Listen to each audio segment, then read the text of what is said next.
Como nuestro invitado en el día de hoy está con nosotros el licenciado Ramón Estrella, mejor conocido como Monchi.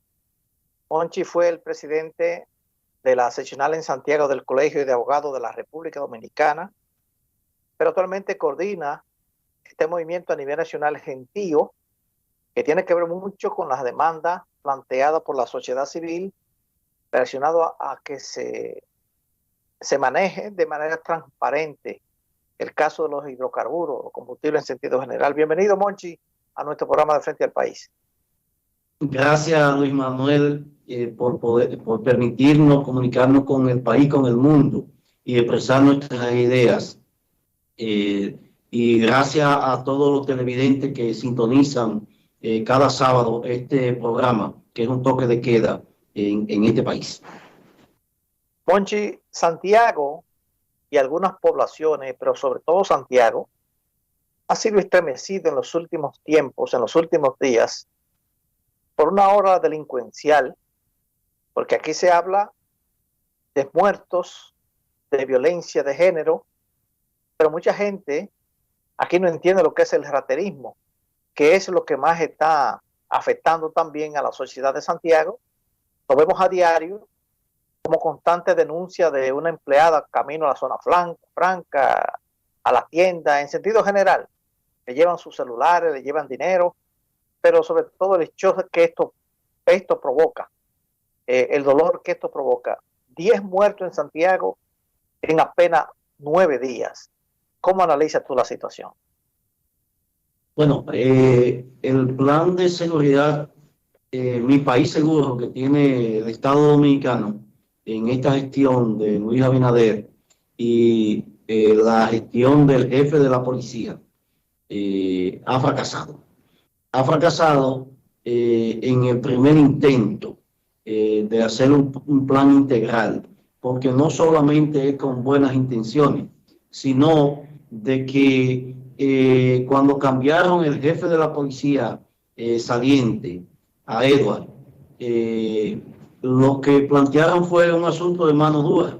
Pero ¿qué es lo que resulta en los planes de seguridad ciudadana que se han hecho y por qué han fracasado? Nosotros que estuvimos discutiendo en el Consejo Económico y Social la propuesta de reforma a la Policía Nacional y a la seguridad ciudadana, nos hemos dado cuenta de algunos elementos.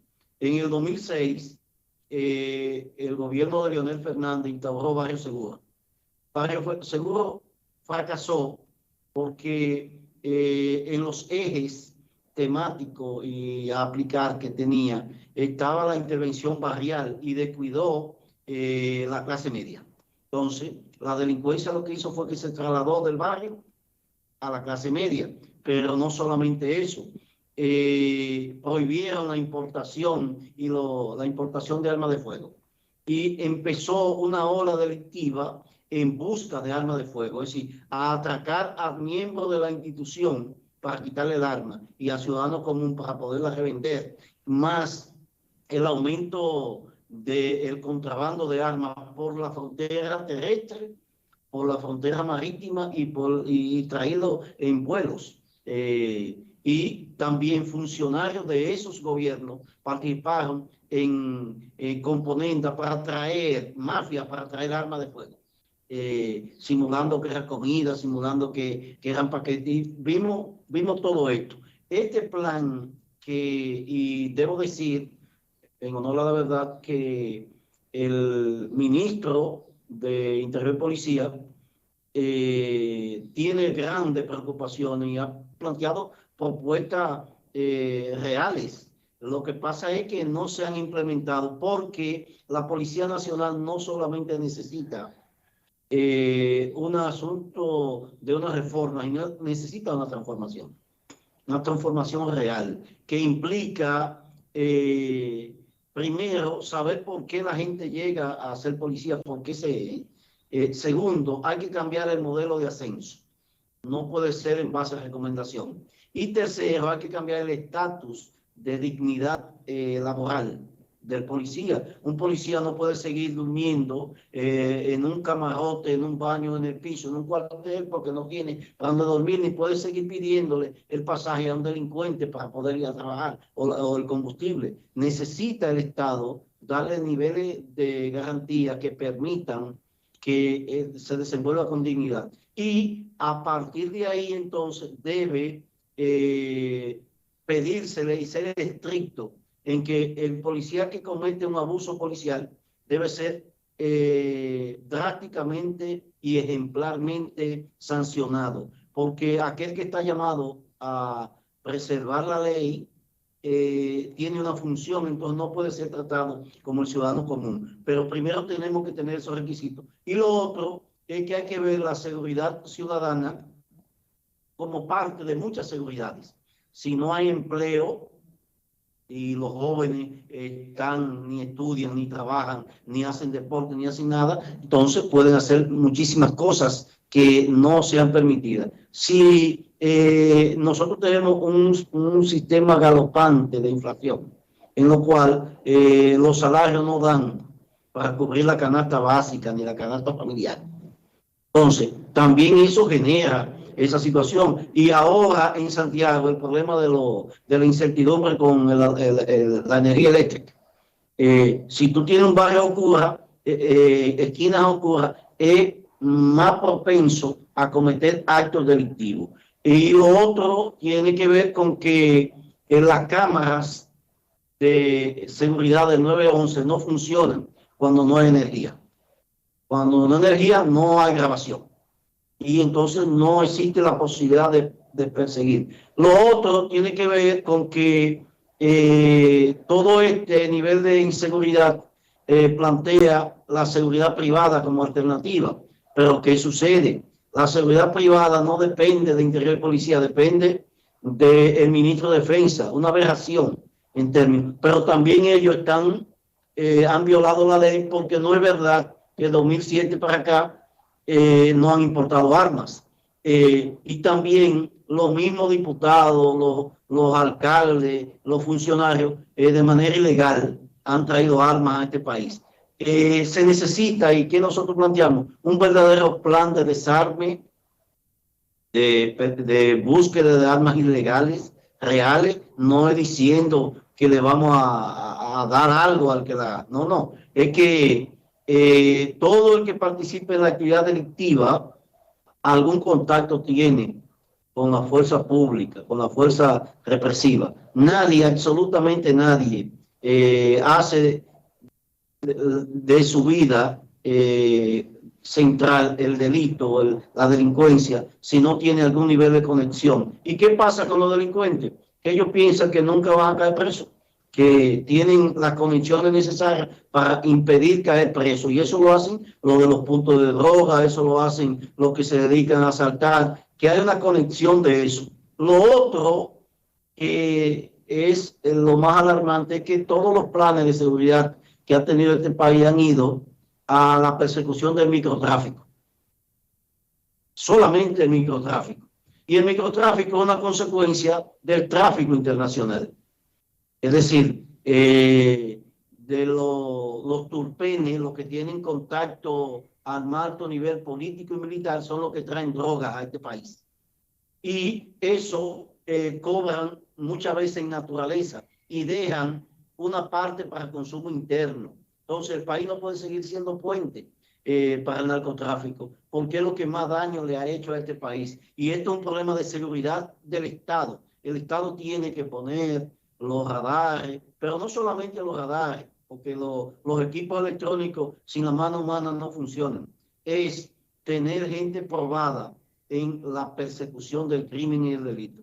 Nosotros esperamos que todas las propuestas que se han hecho sean ejecutadas y cumplidas. Vemos que hay niveles de voluntad política para enfrentar el problema. Ahora, el problema se ha ido de la mano y no se resuelve con el cambio de un funcionario, con el cambio de un director, con el cambio de jefe de la policía. No, se resuelve atacando la causa que genera la inseguridad ciudadana. Y como consecuencia de la actividad delictual, también ejemplarizar la sanción. No es posible, por ejemplo, que el Ministerio Público empiece a dar denotación de cuestionamiento. En esta semana tuvimos un escándalo y hay una confrontación entre el asesor en materia penitenciaria del Poder Ejecutivo y la propia Procuraduría en lo que respecta a la delincuencia que está incrustada en los recintos penitenciarios. Los recintos penitenciarios, desde autoridades que se dedican a buscar peaje, a buscar dinero para permitirla, hasta asociaciones delictivas que participan. Y lo peor es que nosotros los abogados, por ejemplo, y creíamos y creemos que el nuevo modelo penitenciario es una solución, aunque la mayoría de los presos está en un sistema viejo. Pero ¿qué es lo que ha dicho Roberto Santana? Roberto Santana ha dicho que se ha permeado inclusive el nuevo sistema. Entonces, eso es grave, que nosotros no tengamos la posibilidad de decir, esto funciona, y que todo, en vez de ir hacia lo positivo, se recoja lo negativo. Entonces, hay que poner un stop y hay que poner bastante atención a esto. Monchi, hay una declaración del ministro de Interior y Policía a la población que tenga paciencia. ¿Qué te parece? Bueno, el problema es que cuando asesinan a sangre fría a un ciudadano que está en su casa para quitarle un arma, cuando jóvenes se enfrentan entre sí y causan muertes en plena vía pública y a plena luz del día, cuando se asalta a mano armada con entrenamiento militar, inclusive viendo los videos, entonces no se puede tener paciencia. Este es un asunto que hay que resolverlo de inmediato, porque los niveles de inseguridad hacen, primero, cómo tú manda a un muchacho de 17, 18 años a jugar basquetbol o a jugar softball, a un play, porque tú estás con la preocupación, ¿qué le puede pasar? ¿Cómo tú permites que una persona salga a caminar para hacer ejercicio en un barrio populoso o en cualquier urbanización si está propenso a que le quiten la vida? Entonces, el problema es, no aguanta, no es un asunto de paciencia. Claro que todas las reformas y todos los cambios llevan tiempo, pero hay que dar señales ahora de que hay voluntad política para resolver estos problemas. ¿Qué es voluntad política? Bueno, vamos a buscar quiénes son las personas que están armadas. Hay un censo que tiene la DNCD de los puntos de droga. Vamos a impedir que funcione. Vamos a impedir que funcione. No me presenten el asunto como muestra. Es decir, vamos a decir, vamos a intervenir Pekín, pero vamos a sanear Pekín que no haya puntos de droga. Y ya que la delincuencia baja. Es decir,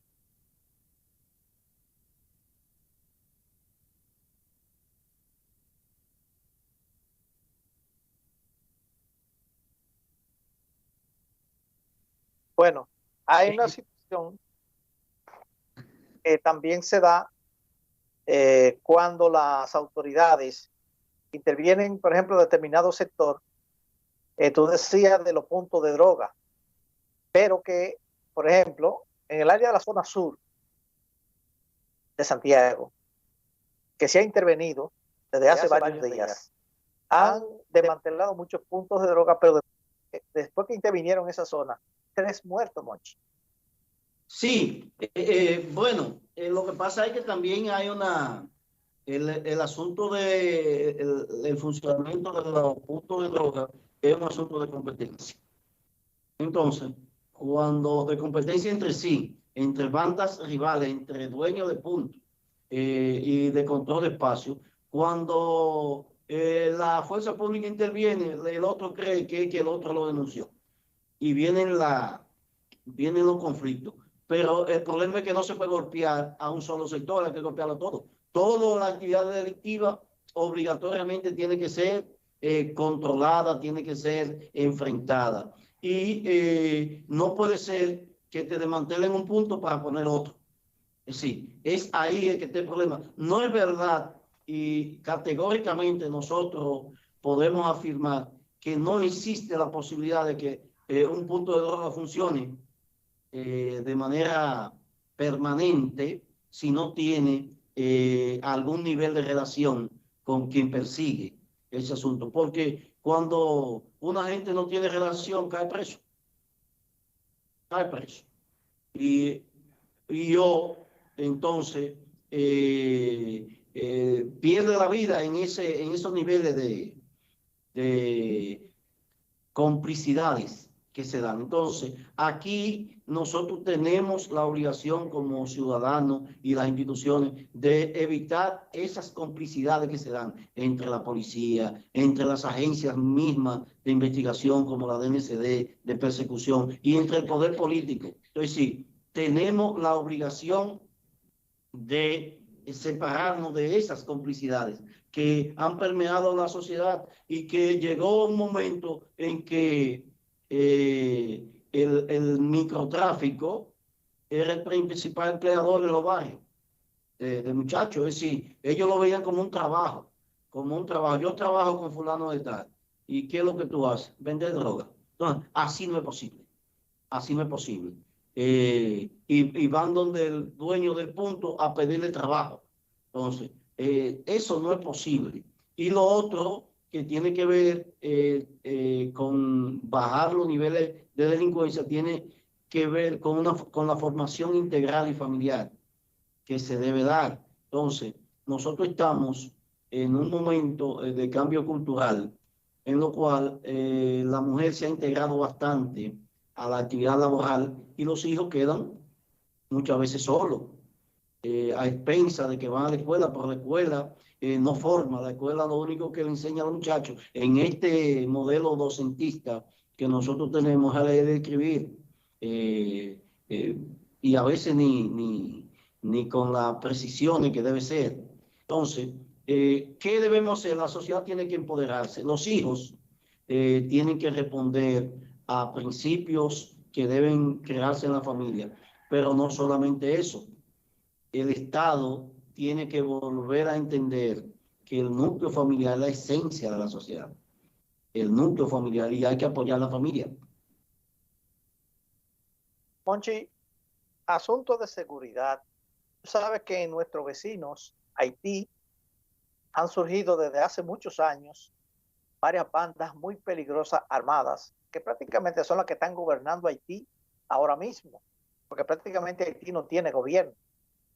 ¿No temen ustedes como ciudadanos de que esas bandas armadas penetren a República Dominicana? Porque aquí ya se está notando haitianos involucrados en armas, con armas, involucrados con dominicanos, cometiendo todo tipo de fechorías.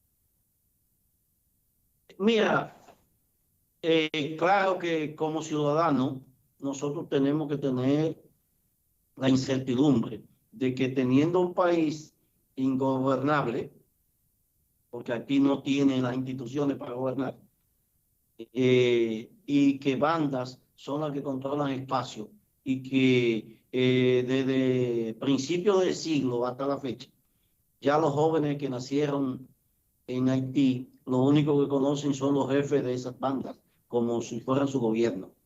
Entonces, ya le tienen respeto porque ellos piensan que es el que anda con el fusil, es el que da golpes, es el que compra la calle muerto, es el que hace 20.000 cosas. Sí, esa incertidumbre. Pero mientras nosotros, y cuando hablo de nosotros no me refiero solamente a la República Dominicana, sino a todo el entorno que rodea Haití, y nosotros somos los mayores perjudicados, el entorno internacional no entienda que la solución de los problemas de Haití están en Haití y que los haitianos entiendan que sus problemas de solución están en Haití.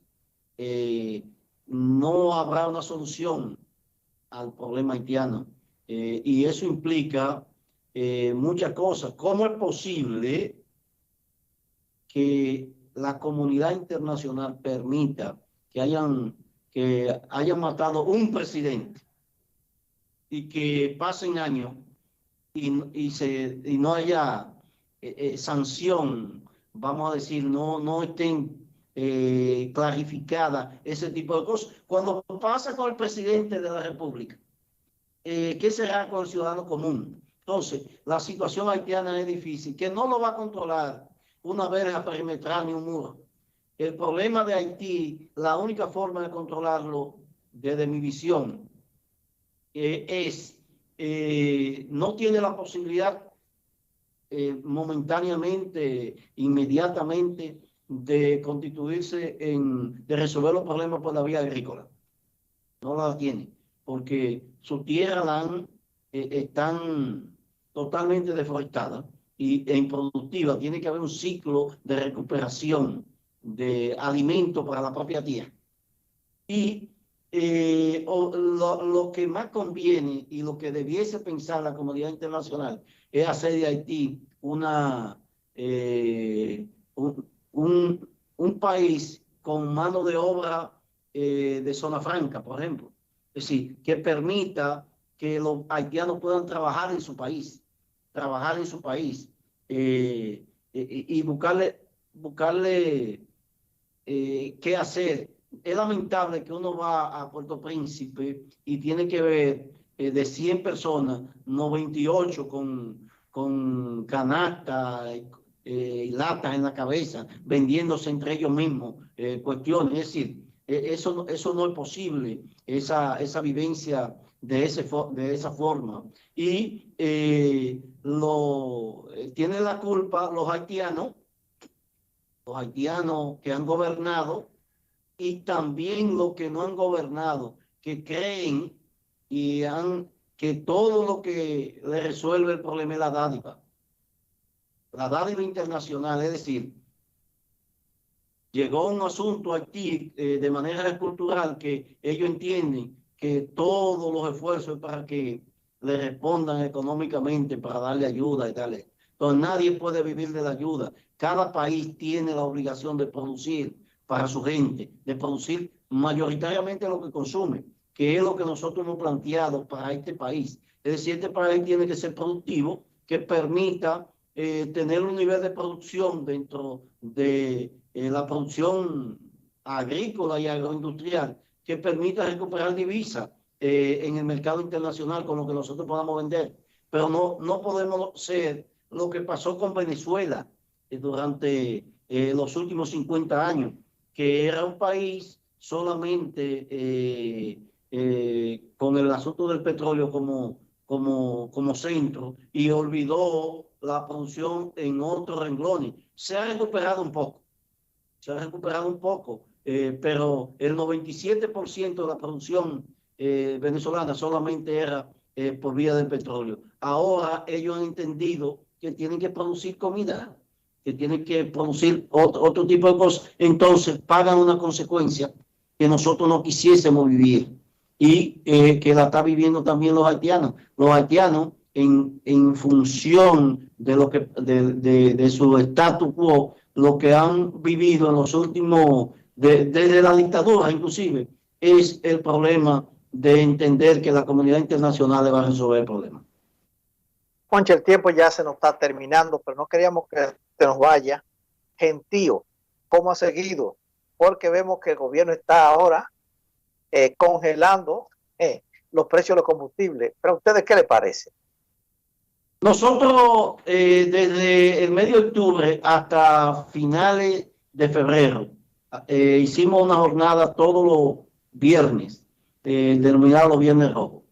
El presidente de la República planteó cuestión que nosotros, aunque no estamos de acuerdo en los precios, pero es mejor una estabilidad que un zigzag, una incertidumbre semanal de que te digan que el precio subió, que no subió. Entonces planteó que de $85 el barril en el mercado internacional a 115 iba a haber un asunto de un fondo de compensación para mantenerlo estable. Hasta ahora lo han mantenido en esa estabilidad que es demasiado alta. Y sometieron un proyecto de ley de hidrocarburos que plantea legalizar ese fondo de estabilidad y aprobar nueva planta de distribución.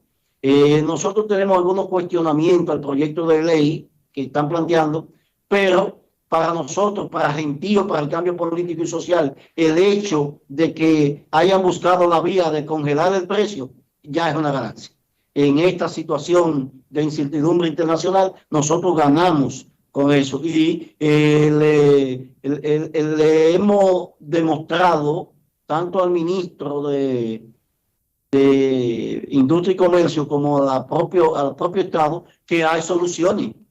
Hay soluciones. Y no es verdad que subsidian, que es lo primero. La población tiene que saber que no subsidian, que lo que dejan es de ganar. Que lo que hacen cuando lo obtienen fijo es que dejan de ingresar por la vía de los combustibles ganancias extraordinarias que tiene el gobierno, porque cada vez que sube, también le suben los impuestos. Este gobierno para nosotros va a ser un gobierno de ciclo corto, un gobierno que va a terminar rápido.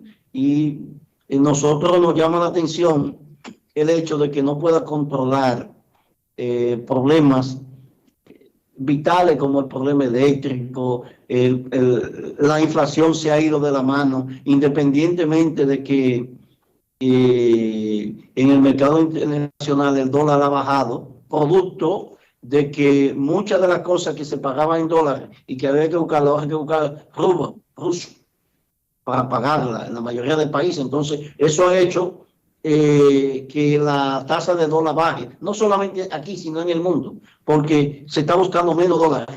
Entonces, a buscar menos, hay abundancia, porque ya los rusos no tienen que buscar, con este problema de la guerra, no tienen que buscar dólares para pagar. Entonces, el dólar está flotante. Claro, esto es un problema que por un lado golpea seriamente a todo el mundo, pero que también tiene otros niveles de consecuencias. Nosotros lo que planteamos es, el gobierno empezó el primer año, los primeros 6, 7 meses, escuchando a la población y se le felicitaba. Cuando la población estaba planteando algo, se sentía bien porque el gobierno escuchaba.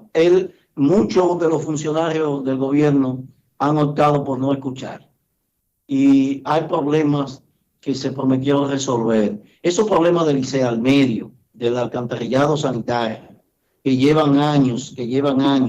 Los problemas de medioambientales, de explotación minera, que los PRMistas marcharon junto con la gente progresista pidiendo que no se explotaran minas a cielo abierto, que se protegiera todo lo que tiene que ver con el ecosistema. Entonces, ahora no pueden venir con otro. El gobierno se ha ido demasiado hacia los empresarios y la gente le pone el sello, este es un gobierno de empresarios. Eso obligatoriamente, si es que ellos quieren impedir que la producción de su gobierno sea más larga, porque nosotros lo hemos catalogado como un gobierno de ciclo corto. Para ellos tener más duración, tiene obligatoriamente que reorientar la composición de su gobierno y los ejes en los que debe estar y olvidarse de 2 puntos centrales que han tomado, que es el problema de los fideicomisos y la alianza público-privada. No es posible mantener un país en el cual todo sea privado, porque cuando todo sea privado, todos vamos a ser privados de todo. Monchi, te agradezco mucho de que hoy nos hayas acompañado en nuestro programa de Frente al País, así que te damos las gracias por haber estado con nosotros. Gracias a ti y saludo a todos los televidentes. Amables televidentes, el licenciado Ramón Estrella, Monchi.